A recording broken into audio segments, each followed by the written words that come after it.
হাদিস সত্য, একজন স্বামী তার স্ত্রীকে রাখি 6 মাসের বেশি থাকা যায় না। এখন আমরা আসলে বিশেষ করে যারা মধ্যপ্রাচ্যের প্রবাসী, তারা আসলে এটা বেশিরভাগ লোকের পক্ষে সম্ভব না যে 6 মাস পরে তার স্ত্রীকে সময় দেওয়া।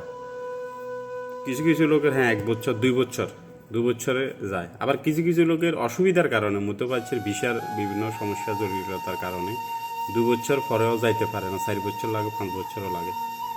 আসলে এটা আমাদের নিয়তি, বেশিরভাগ মধ্যপ্রাচ্যের এই অবস্থা।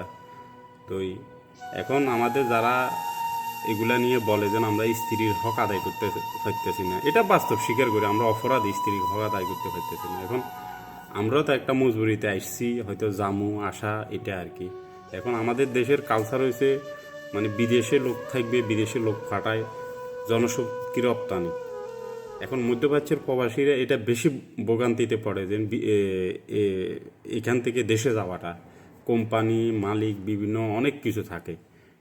এখন আমাদেরকে আপনারা দোষারোপ করতে পারেন, কিন্তু আমরা মানি নিছি আমরা অপরাধী, আর কিছু করার না, এটা আর কি। এখন আমাদেরকে আল্লাহ যদি ক্ষমা করে করব, আর আপন স্ত্রী যদি ক্ষমা করে করব, না হলে আমরা কিন্তু আসামি, ওই জাহান্নামের টিকিট দরিয়ে লাইছি, কিছু করার না, আল্লাহ করি।